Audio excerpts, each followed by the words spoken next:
What's going on, everyone? Chris here with Clutter Reduction Junk Removal. We just pulled up to our first job of the day, which is a fridge removal. We're going to be doing it solo. It's on the 4th floor with an elevator. I have been here before. The tricky part is mainly going to be the doors, because every door has an additional screen/glass door on the outside, which means that the trim is going to be a little bit less now.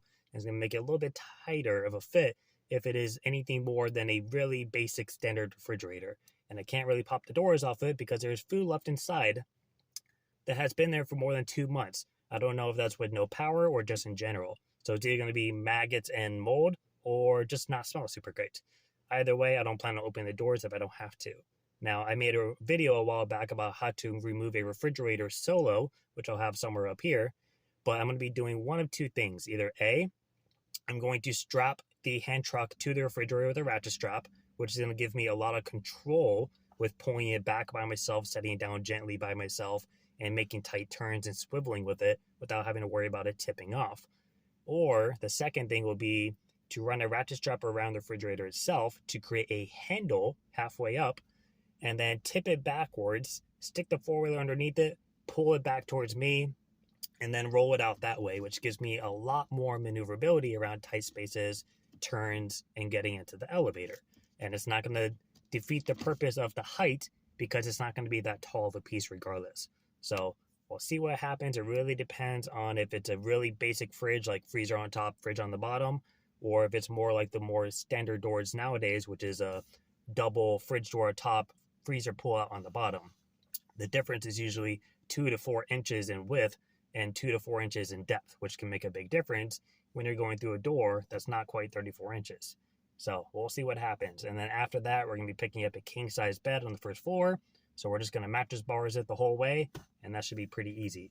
But I'm going to head up there right now, measure everything first. I don't have to bring up a bunch of equipment I don't need, and then we'll go ahead and get this thing taken care of. All right, so good news. The power's been off for 4 months, but they turned it back on for 2 months. So I told them my concern with it is if it's been sitting there long enough and there's any liquids in it, they're going to build up. When they tilt the fridge, it may seep out the door like it is right now. There's a little bit of fluid coming out. So I wanted to, I did a quick open and close, and it didn't really smell. It smelled like rust. So that's pretty good. It is a very basic refrigerator, so we're going to do the four-wheeler method, and I'll prop up my phone, and I'll show you guys what that looks like. The reason for the dolving was going to be because the elevator is super deep, and it's kind of a tight turn. Like I said, it's an older building. But if you haven't noticed, I'm going downstairs right now because the elevator isn't coming back up. And he said his neighbor was complaining about that yesterday. It's going to be going through repairs tomorrow, so it's not going to be operatable. And yeah, if I have to bring the refrigerator down 4 flights of stairs, I will, and I can. But we're going to be charging just a little bit more monies. So I'm going to go grab it with the intention of it going down the elevator. And if it doesn't, I'm going to let him know, hey, 4 flights of stairs, $10 a flight. It's going to be an extra $40. And it sucks for him, but I mean, it really sucks for me. So we'll see what happens.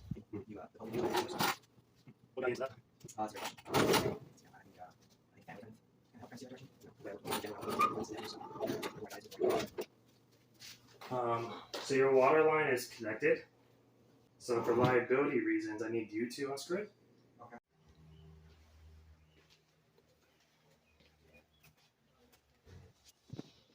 Okay.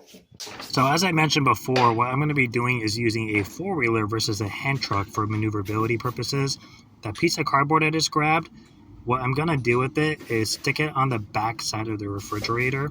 And the reason being is I want to wedge it up and shove it underneath just the back side because there's either metal pieces or there's hard plastic wheels. Either way, I want the back end to sit on that when I tip the refrigerator back, so that way it doesn't cause any pressure and potentially crack the tile. Not likely that it'll happen, but it's more of a safety measure that doesn't take much time. So what I'm doing here is I'm holding onto the strap with one hand, tipping the fridge back. At any given moment, I can yank that thing back towards me. So I'm going to shove the four there underneath. I'm going to meet it to the fridge so it's flush. This way I can place it exactly where I need to, and I don't have to worry about it slipping off. Now I'm going to pull down and pull with the handle back up. Super easy. And then you just adjust it with your foot. Try to get it as far in the middle as you can. Go ahead and wiggle it around and make sure that it's not going to tip. Make sure it's balanced. And that's honestly all it is to it. It's super easy.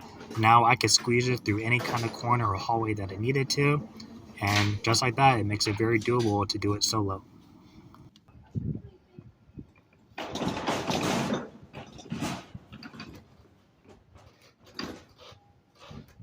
All right, so that job is done. We're at a retail store. I gotta run some errands before we head off to the next job. I got a little bit of a time gap.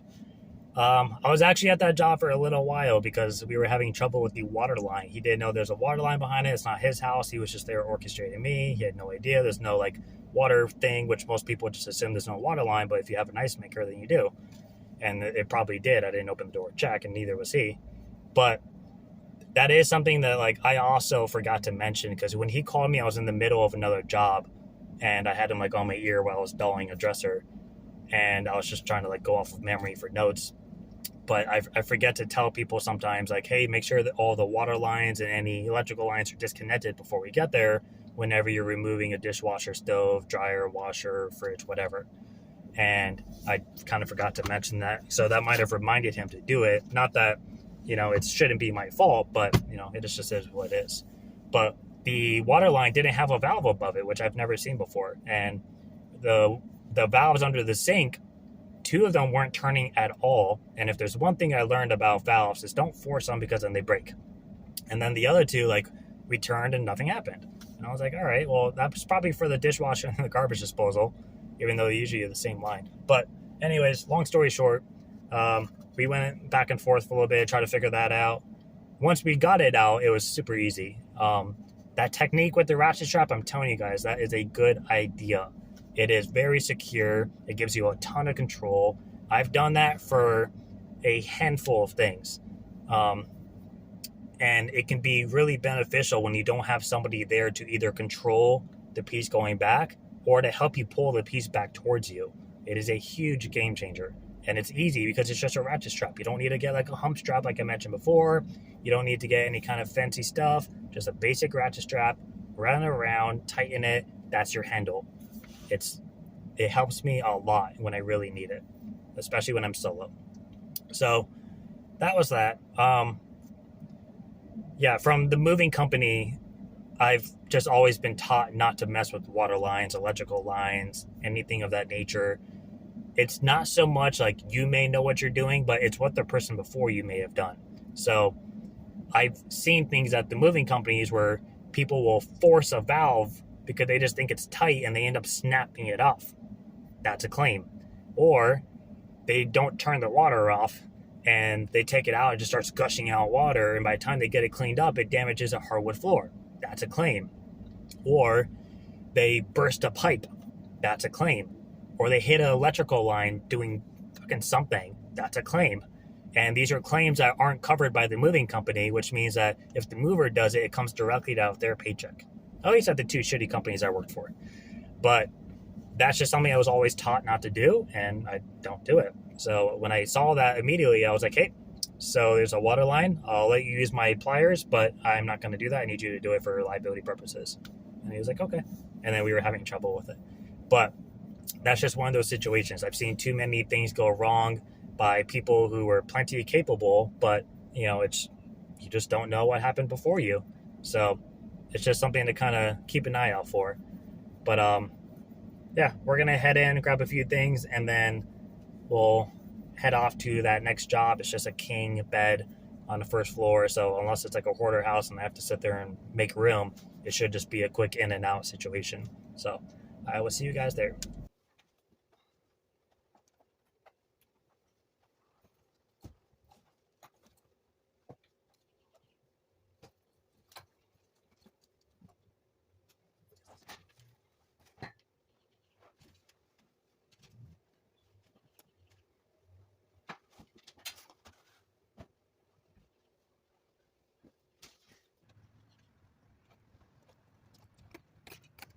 All right, so the job is complete. Dropped off the trailer because we don't have any more jobs on the schedule for today. Now we're at storage because we have somebody coming by in a little bit, and we're going to go ahead and post a couple of things on Facebook. I kept the headboard because it's a nice brown wicker, and that usually sells pretty well. And then the king-size bed frame folds in half, so it shouldn't take up too much room in the storage. I'm going to throw them both up for like, I don't know, 60, 70 bucks. The headboard alone should sell pretty well, so worst case, if I still have the frame, I'll just drop the price and sell it as is, or one day donate it.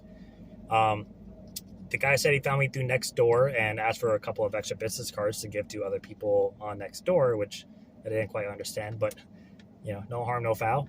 I will also be sending him a thank you card, of course. And in my thank you cards, I also have 3 business cards every single time.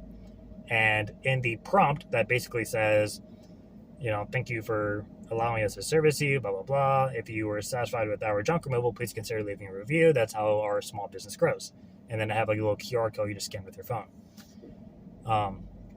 In addition to that, every time I'm done with a job and I send the paid invoice to the email as a copy, I also text the same person and I'll say, your invoice has been sent. If you're satisfied with our junk removal services, please consider leaving a review. And then I'll send a Google review link right after it. So those are my 2 forms of reviews. If they don't leave one after that, I kind of give up. But yeah, overall, pretty easy day. I feel like I didn't do anything. The bed was super easy. It didn't have any hardware to it, so I actually didn't have to take it apart, which somebody asked me before if I charge for disassembly. The answer is no, unless it takes me more than like 10, 15 minutes. Like an IKEA platform bed that either has like 1,000 slats in it, or the plywood and you have like 100 screws in it, or like they have the pull out drawers for storage and stuff. Those start to get a little tricky and they're time consuming. That is usually when I'll charge like a 15 increment time charge, which is like 20 bucks. And I'll just tack it on to like the actual load price, so it doesn't look like 2 separate load price or 2 separate charges. But I don't charge like every time I go there. Like taking apart a bed should be fast. Like it shouldn't take you more than a few minutes to take apart a bed unless it has a ton of screws in it. Usually, in most cases, for the more dinkier beds, you have 3 slats with screws, quick drill, bzz, bzz, bzz, bzz, done. And I put them back in the slats where the holes were, so I don't have to worry about screws laying around or falling out of my trailer or getting into other people's tires. I did the same thing when I was doing moving, instead of putting them like in a little separate bag, then they get lost and then you have a problem. A lot of bed, the slats will just pop right out of the headboard and the footboard with a little J-hook. You just pop up, pull out. Or they have like a little bolt with a little, like a curvature washer and then like a little nut you just sit there. Those can be a pain if they're stripped, but usually it's a pretty fast process. So most beds, less than 5 minutes. But if it takes me longer, then yes, I will charge a little extra for time. But it's not just every piece. If I have like a 5-piece entertainment center that I have to take apart 20 different structures and be really careful because there's mirrors and glass and stuff, then yes, I charge extra time. But in general, I'm not worried about it personally. But I'm also used to it from moving, so that might be why. Yeah, I think that's pretty much it though. So I will see you guys next time. Bye.